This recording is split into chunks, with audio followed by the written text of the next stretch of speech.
Hi welcome to ನಿಸರ್ಗ Gowda YouTube channel. ಬೆಳಗ್ಗೆ ಎದ್ದು ಕಾಫಿ ಕುಡಿದ್ಬಿಟ್ಟು ಆಚೆ ಬಂದು ನೋಡಿದ್ರೆ ನಮ್ಮಮ್ಮ ಹಸುಗೆಲ್ಲ ಮೈ ತೊಳಿತಾಯಿದ್ರು. ಆಮೇಲೆ ನಾನು ಅದೆಲ್ಲ ನೋಡಿಕೊಂಡು ಒಳಗಡೆ ಬಂದೆ. ಏನಾದರೂ ಟಿಫನ್ ರೆಡಿ ಮಾಡೋಣ ಅಂದ್ಬಿಟ್ಟು ಜೀರಾ ರೈಸ್ ಮಾಡೋಣ ಅಂತ ಹೇಳ್ಬಿಟ್ಟು ರೆಡಿ ಮಾಡ್ಕೋತಾ ಇದ್ದೀನಿ. ಇನ್ನೊಂದು ವಿಷಯ ಏನಂದರೆ ಇವತ್ತಿಂದ ನಮ್ಮೂರಲ್ಲಿ ಊರ ಹಬ್ಬ ಶುರು ಆಗ್ತಿದೆ. 4 ದಿನ ಇರುತ್ತೆ. ದೊಡ್ಡ ಹಬ್ಬ ಆದರೆ 5 ದಿನ ಇರುತ್ತೆ. ಇವತ್ತು ಸೋಮವಾರ ಆಗಿರೋದ್ರಿಂದ ಬಸಪ್ಪನ ಹಬ್ಬ. ಸಂಜೆ ಆರತಿ ಇರುತ್ತೆ. ಇವಾಗ ಟಿಫನ್ ಎಲ್ಲ ರೆಡಿ ಮಾಡಿಬಿಟ್ಟು ತಿಂದು ಸ್ನಾನ ಎಲ್ಲ ಮಾಡ್ಕೊಂಡು ಬಂದೆ.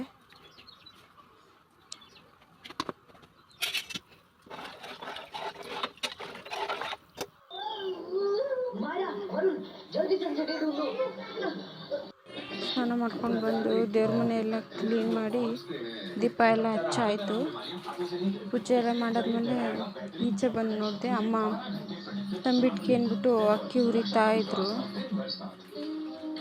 ಆಮೇಲೆ ಸಂಜೆ ಹಸುಗೆಲ್ಲ ಪೂಜೆ ಮಾಡಬೇಕಿತ್ತು. ಪೂಜೆ ಎಲ್ಲ ಮಾಡಿಬಿಟ್ಟು ನಾನು ರೆಡಿ ಆಗೋಣ ಅಂದ್ಬಿಟ್ಟು ಬಂದೆ. ರೆಡಿ ಆಗಿಬಿಟ್ಟು ಬಸಪ್ಪಂಗೆ ಆರತಿ ತಗೊಂಡು ಹೋದೆ. ಅಲ್ಲಿಂದ ಆರತಿ ಮುಗಿಸ್ಕೊಂಡು ನಮ್ಮೂರಲ್ಲಿ ಹಬ್ಬ ಶುರು ಆಗೋಕ್ಕೂ ಮುಂಚೆ ರೇವಣಸಿದ್ದೇಶ್ವರ ಸ್ವಾಮಿ ಬೆಟ್ಟದಿಂದ ಕರ್ಗ ತಗೊಂಡು ಬರೋದು ವಾಡಿಕೆ. ಕೊಲ್ಲಾಪುರದಮ್ಮನ ಕರ್ಗ. ಇವತ್ತು ಸೋಮವಾರ ನೈಟು ಪೂಜೆ ಎಲ್ಲ ಆದಮೇಲೆ ಹೋಗ್ತಾರೆ. ಹೋಗಾದ್ಮೇಲೆ ಕವಣಪುರದ ಹತ್ರನೇ ನೈಟು ಮಲ್ಕೊಂಡು ಬೆಳಿಗ್ಗೆ ಎದ್ದು ಟಿಫನ್ ಎಲ್ಲ ಮಾಡ್ಕೊಂಡು SRS ಬೆಟ್ಟಕ್ಕೆ ಹೋಗ್ತಾರೆ. ಅಲ್ಲಿ ಹೋಗಿ ಕರ್ಗ ಎಲ್ಲ ರೆಡಿ ಮಾಡಿ ದೇವ್ರು ಬಂದಮೇಲೆ ಅಲ್ಲಿಂದ ಬರ್ತಾರೆ.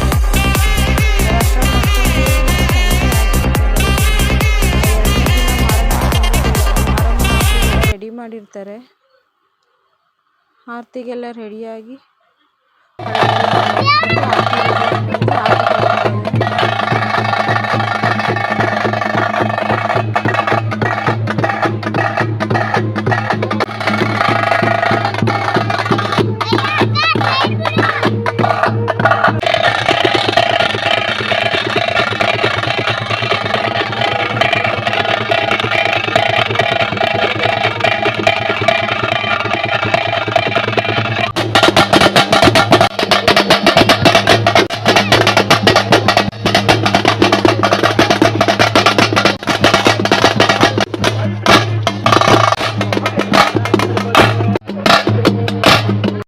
ದಿನ ಇದು. ಇವತ್ತು ಕೊಲ್ಲಾಪುರದಮ್ಮನ ಕರ್ಗ ಇರುತ್ತೆ. ರಾತ್ರಿ ಇರುತ್ತೆ. ರಾತ್ರಿ ಕರ್ಗ ತಗೊಂಡೋದ್ರೆ ನಾವು ಬೆಳಗಿಸಾಗುತ್ತೆ ಮನೆಗೆ ಬರೋ ಅಷ್ಟರಲ್ಲಿ.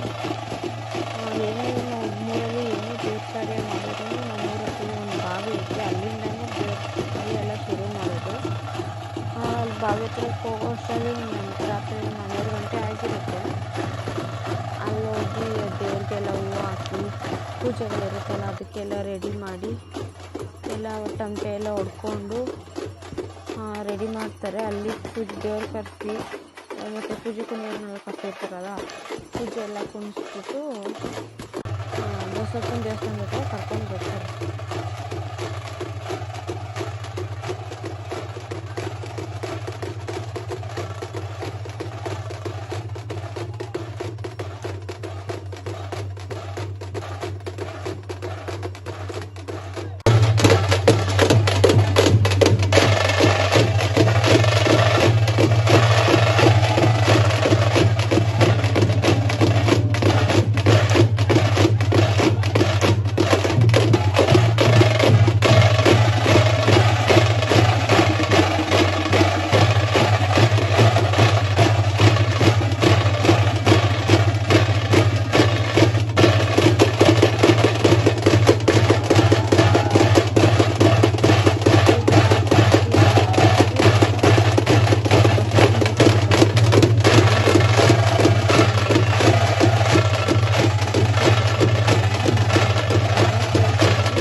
ಫಸ್ಟು ಬಸಪ್ಪನ ದೇವಸ್ಥಾನಕ್ಕೆ ಬಂದಮೇಲೆ ಅಲ್ಲಿ ಹನುಮಂತರಾಯ ದೇವ್ರ ಬರ್ಸ್ಬಿಟ್ಟು ಆ ದೇವ್ರನ್ನ ಜೊತೆ ಕರ್ಕೊಂಡು ಕೊಲ್ಲಾಪುರದಮ್ಮನ ದರ್ಶನ ಮಾಡೋಕ್ಕೆ ಬರ್ತಾರೆ. ಅಲ್ಲೆಲ್ಲ ಪೂಜೆಗೆ ಮುಗಿಸ್ಬಿಟ್ಟು ಹುಡುಗರೆಲ್ಲ ಡ್ಯಾನ್ಸ್ ಮಾಡಿಕೊಂಡು ತಮಟೆ ಬಿಟ್ಟು ನೋಡಿ ದೇವ್ರು ಹೆಂಗೆ ಬರ್ತಿದೆ ಅಪ್ಪ ಅಂದರೆ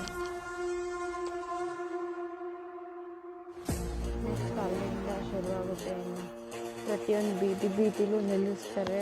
ನಿಲ್ಲಿಸೋದು ಒಬ್ಬ ಹೋಗೋ ಅಷ್ಟರಲ್ಲಿ ಫುಲ್ ಸುಸ್ತಾಗಿರುತ್ತೆ. ಬೆಳಗಿನ ಜಾವ 5 ಗಂಟೆ ಆಗುತ್ತೆ ದೇವಸ್ಥಾನ ಹತ್ರ ಹೋಗೋ ಅಷ್ಟರಲ್ಲಿ. ದೇವಸ್ಥಾನ ಹತ್ರ ಹೋಗಾದ್ಮೇಲೆ ಆರತಿ ತೊಗೊಂಡು 3 ಸುತ್ತು ಸುತ್ಕೊಂಡು ಬರಬೇಕು. ಆಮೇಲೆ ಸುತ್ಕೊಂಡು ಬಂದಮೇಲೆ ನಮಗೆ ಪೂಜೆ ಮಾಡಿಬಿಟ್ಟು ಎಲ್ರಿಗೂ ತೀರ್ಥ ಎರಚ್ತಾರೆ.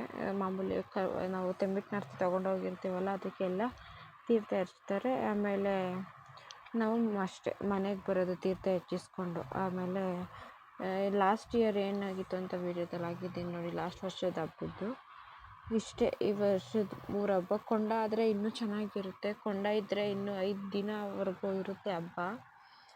ಫಸ್ಟು ಬಸಪ್ಪನ ಆರತಿ, ಸೆಕೆಂಡ್ ಡೇ ಮಾರಮ್ಮನ ಆರತಿ, 3ನೇ ದಿನ ಕೊಲ್ಲಾಪುರದಮ್ಮನ ಆರತಿ, 4ನೇ ದಿನ ಬೆಳಗ್ಗೆ ಸಿಡಿ ಮಾಡ್ತಾರೆ. ನಮ್ಮೂರಲ್ಲಿ ಸಿಡಿ ಆಡಿಸ್ತಾರೆ.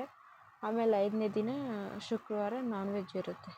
ಇಷ್ಟು 5 ದಿನ ಹಬ್ಬ ಇರುತ್ತೆ ದೊಡ್ಡ ಹಬ್ಬ. ಇದು ಧೂಳ ಹಬ್ಬ ಆಗಿರೋದ್ರಿಂದ ಸಿಡಿ ಇಲ್ಲ ಈ ವರ್ಷ. ಸಿಡಿ ಇಲ್ಲ ಅಷ್ಟೇ, ಗುರುವಾರನೇ ನಾನ್ ವೆಜ್ ಇರುತ್ತೆ. ಇವಿಷ್ಟು ನಮ್ಮೂರ ಹಬ್ಬ. ಪ್ಲೀಸ್ ಎಲ್ಲರೂ ಲೈಕ್ ಮಾಡಿ, ಶೇರ್ ಮಾಡಿ, ಸಬ್ಸ್ಕ್ರೈಬ್ ಮಾಡಿ. Thank you so much. ಇದಿನ್ನೂ ಮೊದಲ ಅಧ್ಯಾಯ.